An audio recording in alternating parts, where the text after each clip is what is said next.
اور اہل کتاب میں سے کوئی تو ایسا ہے کہ اگر تم اس کے پاس دیناروں کا ڈھیر امانت رکھ دو تو تم کو فوراً واپس دے دے، اور کوئی اس طرح کا ہے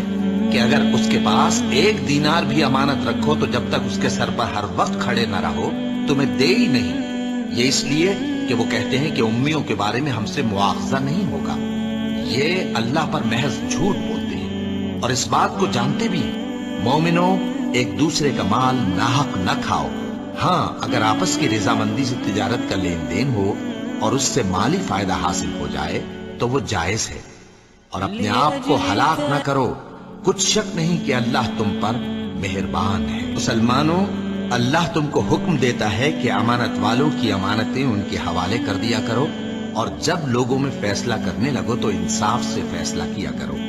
اللہ تمہیں بہت خوب نصیحت کرتا ہے، بے شک اللہ سنتا ہے، دیکھتا ہے۔ اور یتیم کے مال کے پاس بھی نہ جانا مگر ایسے طریق سے کہ بہت ہی پسندیدہ ہو، یہاں تک کہ وہ جوانی کو پہنچ جائے، اور ناپ اور تول انصاف کے ساتھ پوری کیا کرو۔ ہم کسی کو ذمہ دار نہیں بناتے مگر اس کی طاقت کے مطابق، اور جب کسی کی نسبت کوئی بات کہو تو انصاف سے کہو، گو کہ وہ تمہارا رشتہ دار ہی ہو،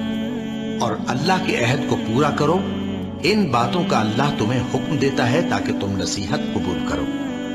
اور مدین کی طرف ان کے بھائی شعیب کو بھیجا تو انہوں نے کہا، اے قوم، اللہ ہی کی عبادت کرو، اس کے سوا تمہارا کوئی معبود نہیں۔ تمہارے پاس تمہارے پروردگار کی طرف سے نشانی آ چکی ہے، تو تم ناپ اور تول پوری کیا کرو، اور لوگوں کو چیزیں کم نہ دیا کرو، اور زمین میں اصلاح کے بعد خرابی نہ کرو۔ اگر تم صاحب ایمان ہو تو سمجھ لو کہ یہ بات تمہارے حق میں بہتر ہے۔ البتہ جن مشرکوں کے ساتھ تم نے عہد کیا ہو اور انہوں نے تمہارا کسی طرح کا قصور نہ کیا ہو اور نہ تمہارے مقابلے میں کسی کی مدد کی ہو، تو جس مدت تک ان کے ساتھ عہد کیا ہو اسے پورا کرو، کہ اللہ پرہیزگاروں کو دوست رکھتا ہے۔ اور مدین کی طرف ان کے بھائی شعیب کو بھیجا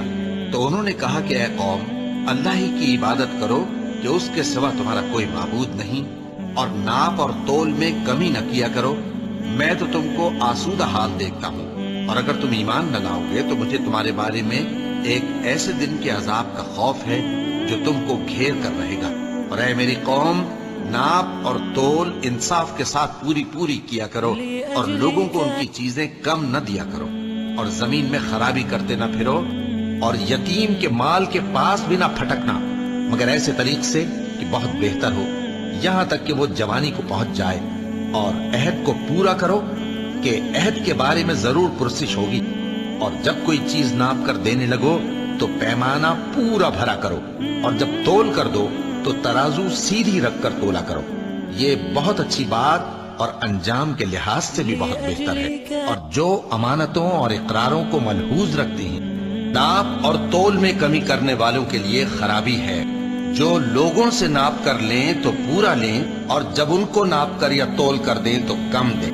وہ اپنے اہل و عیال ہی میں مگن رہتا تھا،